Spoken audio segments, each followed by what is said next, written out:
Assalamu alaikum, dear aspirants. Another article here, editorial from June 19th. और ये मैं इसलिए डिस्कस कर रही हूँ क्योंकि ये करंट अफेयर से रिलेटेड है। रिसेंटली जो इंसिडेंट हुआ है, जो एक शिप जो है वो सिंक हो गई है, डूब गई है, तो उससे रिलेटेड है ये article editorial. So you must listen carefully all the meanings of the vocabulary I have highlighted, plus I have written the meanings along with those highlighted words, so you may able to see the meanings of the words clearly. Okay, the video is really important as far as the current affair is concern. अगर आप current affair की news देख रहे हैं, अगर आप देख रहे हैं और न्यूज़ को फॉलो करते हैं, तो ये जो एडिटोरियल है इसको आप कहीं कोट कर सकते हैं. इसके कुछ मीनिंग्स हैं या इसका जो पॉइंट ऑफ व्यू है आप उसको अपने आने वाले किसी राइटिंग में कोट कर सकते हैं. Death at sea editorial and it was published on June 19. अच्छा जी. It is unlikely means it is not possible that more survivors will be found. That means that at least 600 migrants out of possibly 750 on the fishing boat that set off from Libya towards European shores may have perished when their vessel capsized. Perished means died. Okay, perished का मतलब होता है मर जाना, ठीक है, खत्म हो जाना. When their vessel capsized means drowned, यानी कि डूब जाना. In the Mediterranean on Wednesday को ये इंसिडेंट हुआ है. और मेडिटेरेनियन सी में लिबिया से जब आगे बढ़ते हैं, यूरोपियन शोर की जानिब जब बढ़ते हैं, तो बीच में मेडिटेरेनियन सी आता है. वहां पर जो है ये जो बोट है ये डूब जाती है. The details are still sketchy वैसे कहते हैं डाउटफुल, ठीक है, स्केची कहते हैं doubtful. But the passengers largely comprised Pakistanis, Afghans, Egyptians, Palestinian and Syrians. According to some reports, up to 300 Pakistanis may have drowned. अब तक तकरीबन 300 पाकिस्तानी जो हैं वो डूब चुके हैं. जो रिसेंट जो न्यूज़ हैं, रिसेंट खबरों के मुताबिक.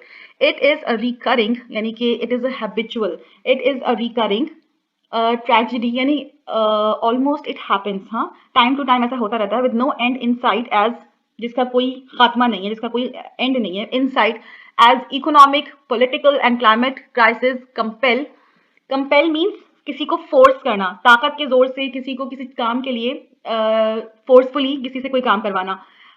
Economic, political and climate crisis. आप इस इन सेंटेंसेस को, इन वर्ड्स को अपने जहन में रख सकते हैं जब आप ब्रेन ड्रेन की बात कर रहे होते हैं, या मतलब ज़्यादा लोग या ज़्यादा जो हमारे यंगस्टर्स हैं वो मुल्क छोड़ के क्यों जाना चाहते हैं. अगर आप इसकी बात करते हैं ना, तो आपने ये जो सेंटेंसेस हैं ये आपने जहन में रखना है. ये जो इंसिडेंट है ये आपने जहन में रखना है. अच्छा, with no end in site as economic, political और क्लाइमेटिक क्राइसिस जो है ना, ये हमारे मुल्क में प्रिवेल करते हैं, बहुत ज़्यादा हैं. इसको देखते हुए इन क्राइसिस की वजह से लोग मजबूर हो जाते हैं. कंपेल मीन्स मजबूर हो जाना. Compel increasingly large numbers of people to flee their homes. अपने घरों से भाग जाने को तरजीह देते हैं लोग, अपने मुल्क को छोड़ने को तरजीह देते हैं लोग. जब इन क्राइसिस को देखते हैं तो वो ये कोशिश करते हैं कि वो बाहर चले जाएं, लेकिन क्योंकि उनके पास रिसोर्सेज नहीं है, क्योंकि उनके पास इतने पैसे नहीं है कि वो थ्रू प्रॉपर चैनल जा सकें, तो वो फिर रॉन्ग वेज को चूज करते हैं. अच्छा जी. Who should be held responsible for this incident? The Greek coast guard that were not far off and that had in fact communicated with the people on the boat before it sank. If reports are to be believed, they tried to tow the boat. Did this is in any way contribute to the tragedy? Acha ji, it has been written over here that the Greek coast guards tried to tow the boat. tow करते हैं खींचना, ठीक है. किसी भी चीज को खींचना, बहुत ज्यादा बहुत ताकत लगाना और उसको खींचने की कोशिश करना, टो करना, ठीक है, forcefully tow करना. Did this is in any way contribute to the tragedy? But the larger question is why in the presence of maritime authorities did a tragedy of such immense proportions take place?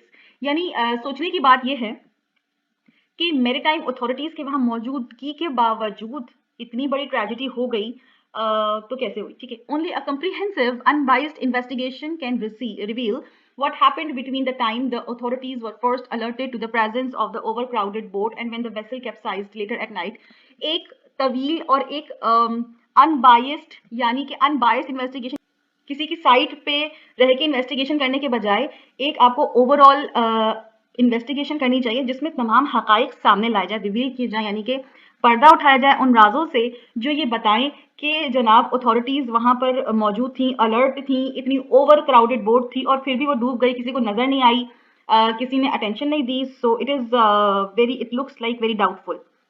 रिग्रेटिवली मतलब किसी चीज पे disappoint होना, रिग्रेटिवली being disappointed यानी अफसोस करना, अफसोस है इस चीज के ऊपर। The absence of help by the coastal authorities is part and parcel of Europe's larger xenophobic policy that aims to keep migrants out. Basically क्या होता है कि जो यूरोप में जो कोस्टल अथॉरिटीज हैं वो किसी भी किस्म की हेल्प करने से कतराती हैं, किसी भी किस्म की हेल्प करने को अच्छा नहीं समझती। क्यों? इसलिए कि बेसिकली ये उनका पार्ट एंड पार्सल है, यानी कि ये उनकी पॉलिसी का हिस्सा है कि वो माइग्रेंट्स को दूर रखने के लिए, उन तमाम लोगों को दूर रखने के लिए उनको पता होता है, कोस्टल अथॉरिटीज को ये खबर होती है कि जो लोग इतनी बड़ी तादाद में बैठ के बोट्स में आ रहे हैं, ऑब्वियसली वो आएंगे तो यूरोप के शोर्स की तरफ आ रहे हैं और आएंगे तो यहाँ आकर वो हमारे मुल्क में एंटर होंगे। तो बेसिकली वो क्या है कि अगर कोई शिप या अगर कोई बोट डूब रही है तो इस तरह से अगर उसमें माइग्रेंट्स मौजूद हैं तो उनकी ये कोशिश होती है कि वो उसको अगर डूब रही है या जो भी है वो उसकी हेल्प ना करें। However, Fortress Europe alone cannot be blamed for why people in developing countries such as Pakistan choose to leave. लेकिन ये कहना कि सिर्फ इसमें यूरोप की ही गलती है, ये कहना सही नहीं होगा, इसलिए कि पाकिस्तानियों को ये सोचना चाहिए कि पाकिस्तान से लोग जाना क्यों चाहते हैं। This is not the first time Pakistani migrants have lost their lives at sea. There have been several incidents in a particularly heart breaking one earlier this year. ऐसे बहुत सारे इंसिडेंट्स ऑलरेडी पाकिस्तान में हो चुके हैं। इसमें से एक रिसेंटली जो इस साल के शुरू में हुआ है, एक स्पोर्ट्स वुमेन है Shahida Raza, who was unable to afford medical treatment for her young son in Pakistan, drowned as a migrant boat carrying her and scores of others crashed against the rocks. एक पाकिस्तानी प्लेयर हैं शाहिदा रजा जो अपने बेटे की मेडिकल ट्रीटमेंट का जो है अफोर्ड नहीं कर सकती थी, तमाम खर्चे वगैरह। सो वो भी इस तरह से एक माइग्रेंट बोट में जा रही थी और जो बोट थी वो किसी पत्थर से टकराकर क्रैश हो गई। ठीक है, she had been attempting to reach foreign shores to build a better future for her child. better future, आप ये देख सकते हैं कि जो भी माइग्रेंट्स यहाँ से जाते हैं ना, उनके जहन में, उनकी आंखों के सामने क्या होता है? A better future. ठीक है, अ बेटर फ्यूचर, उनके दिल में यही होता है कि मे बी जब वो यहाँ से जान छुड़ा के किसी बाहर के मुल्क में जाएंगे, पैसे तो उनके पास ऑलरेडी नहीं है तभी तो वो यहाँ से जाना चाहते हैं, क्योंकि यहाँ पे ऑलरेडी वो इतने क्राइसिस में है, इकोनॉमिक क्राइसिस में है, पॉलिटिकल क्राइसिस यहाँ पर मौजूद है, तो they are going outside to have a better future. Therein lies the tragedy. An inept, uncaring government has made little effort to crack down on a vast network of human smugglers who fleece desperate individuals and put them on a path strewn with hazards.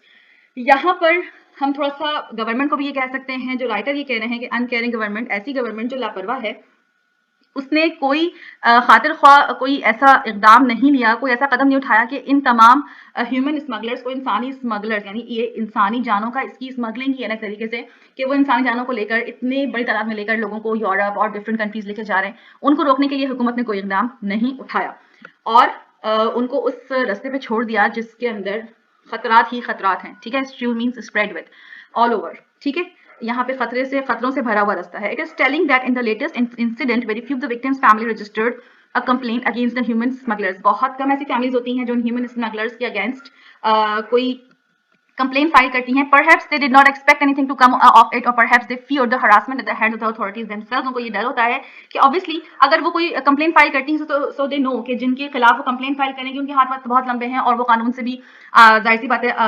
आजकल आपको पता है कि लोग इंसाफ बहुत कम expect करते हैं। पाकिस्तानियों को पता होता है कि जो अथॉरिटीज हैं वो भी कहीं ना कहीं क्रिमिनल्स के साथ जो है वो मिली हुई होती हैं। अच्छा, it is bad enough that the spectacular failure of the government to fulfill its part of the social contract by providing economic security to its citizens drives desperate individuals. Government की भी यहाँ पे फेलियर आता है कि, और बहुत बड़ा फेलियर आता है। Spectacular means very big, great, huge. ठीक है, गवर्नमेंट क्या कर रही है? गवर्नमेंट अपने सिटीजन्स को इकोनॉमिक सिक्योरिटी प्रोवाइड नहीं कर पा रही। इकोनॉमिक सिक्योरिटी आप कैसे दे सकते हैं? आप महंगाई में कमी करें, इन्फ्लेशन हद से ज्यादा है, इन्फ्लेशन रेट हद से ज्यादा है, एम्प्लॉयमेंट इतनी है नहीं। ठीक है, हमारे पास इंडस्ट्रीज नहीं है, हमारे पास डैम्स नहीं है, हमारे पास कोई इस तरह की फैक्ट्रीज नहीं है जहां पर लोगों को एम्प्लॉयमेंट मिल सके। जाहिर सी बात है, जब मुल्क में एम्प्लॉयमेंट आएगी, इंडस्ट्रीज आएंगी तो एम्प्लॉयमेंट आएगी तो लोग जॉब्स करेंगे तो ऑब्वियसली इन्फ्लेशन आपका कम होगा, आपकी इकोनॉमिक स्टेबिलिटी आएगी। लेकिन इकोनॉमिक स्टेबिलिटी के लिए आपकी पॉलिटिकल स्टेबिलिटी बहुत जरूरी है, जो कि ऑलरेडी पाकिस्तान में नहीं है। So it creates desperate individuals.